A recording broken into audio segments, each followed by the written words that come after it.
wabarakatuh. Perkenalkan, nama saya Yasmin Hardian Kota Sabul dengan NIM 2108031407.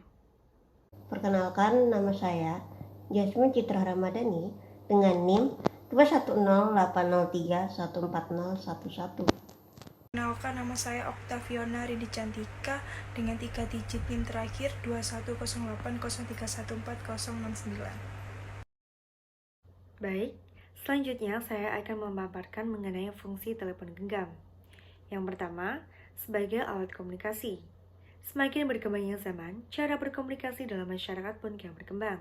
Bermula dari hanya dapat saling mengirim pesan, telepon suara, sampai kini sudah dapat telepon dengan melihat wajah lawan bicara. Yang kedua, mudah mendapatkan informasi.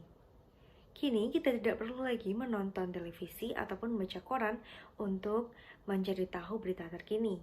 Kini, kita sudah dapat mengakses berita terkini melalui platform media digital. Yang ketiga, penyimpanan data. Telepon dapat digunakan untuk menyimpan berbagai macam data yang penting, mulai dari foto, video, nomor kontak, catatan pribadi, sampai file dokumen yang penting. Fungsi yang keempat yakni sebagai hiburan.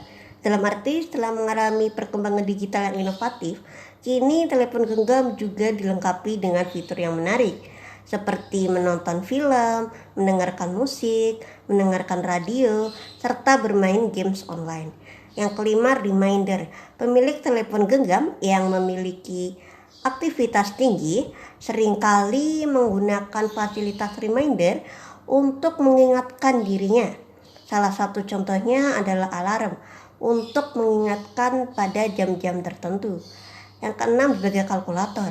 Pemilik telepon genggam dapat memanfaatkan aplikasi hitung-menghitung tanpa harus menggunakan kalkulator sebagaimana mestinya. Yang ketujuh adalah sarana bekerja sebagai media komunikasi. Pada saat kita bekerja, kita menggunakan ponsel tersebut untuk memberikan informasi melalui pesan teks maupun panggilan telepon pada saat kita mendapatkan informasi yang mendadak. Kemudian yang ke-8 yaitu sebagai sarana belajar mengajar, yaitu fungsi dari ponsel tersebut memudahkan guru maupun siswa untuk mendapatkan info-info di internet tersebut melalui ponsel tersebut. Kemudian yang ke-9 yaitu membantu keadaan darurat. Nomor 112 adalah nomor yang bisa dipanggil dari ponsel dalam keadaan darurat. Apabila Anda berada di luar jangkauan, Anda dapat memanggil nomor 112 untuk darurat. Yang pertama, lebih praktis dan fleksibel. Telah diakui oleh banyak pengguna yang mengatakan bahwa telepon genggam mempunyai penggunaan yang sangat praktis dan fleksibel. Dalam menggunakannya, pengguna tidak perlu keluar rumah untuk melakukan komunikasi atau interaksi sosial dengan orang lain, tetangga, ataupun keluarga yang sedang berada di luar kota. Yang kedua, mempermudah interaksi sosial. Yang ketiga, yakni mempermudah kita mencari informasi terbaru. Kehadiran media sosial memastikan pengguna mendapatkan informasi terkini dengan cepat dan mudah. Yang keempat, yakni dapat digunakan oleh banyak orang. Dalam artian, layanan telepon genggam ini bisa diakses dan dapat dijalankan oleh semua orang tanpa terkecuali. Yang kelima, yakni terus mengalami perkembangan. Selanjutnya, saya akan memaparkan mengenai kekurangan telepon genggam. Yang pertama, radiasi yang mengganggu kesehatan. Ponsel dapat memancarkan sinyal radiasi RF atau radiofrekuensi dalam tingkat rendah dengan bentuk radiasi elektromagnetik. Yang kedua, tidak terdapat kontak fisik.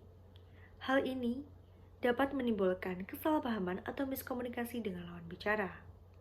Yang ketiga, rawan pencurian identitas. Hal ini dapat dilakukan dengan pemalsuan identitas yang menyasar berbagai kalangan, sehingga kita tidak dianjurkan untuk memberikan informasi pribadi kepada orang lain. Yang keempat, dapat mempengaruhi sikap dan perilaku seseorang. Hal ini timbul karena penggunaan telepon genggam yang berlebihan. Yang kelima, berita hoax mudah tersebar. Oleh karenanya, kita perlu berhati-hati dalam membaca dan menyebarluaskan berbagai pesan yang muncul di media sosial. Saya akan menjelaskan tentang cara pengoperasiannya, yaitu yang pertama, mikrofon menerima suara dari penerima. Kemudian yang kedua, gelombang suara yang ditangkap mikrofon tersebut diubah menjadi sinyal listrik yang kemudian dipancarkan ke BTS terdekat oleh ponsel. Kemudian yang ketiga, BTS menerima sinyal tersebut untuk diteruskan ke pusat telekomunikasi. Kemudian yang keempat, pusat telekomunikasi meneruskan sinyal ke BTS terdekat untuk diteruskan kepada penerima. Dan yang kelima, sinyal yang sampai pada penerima diubah menjadi gelombang suara oleh speaker.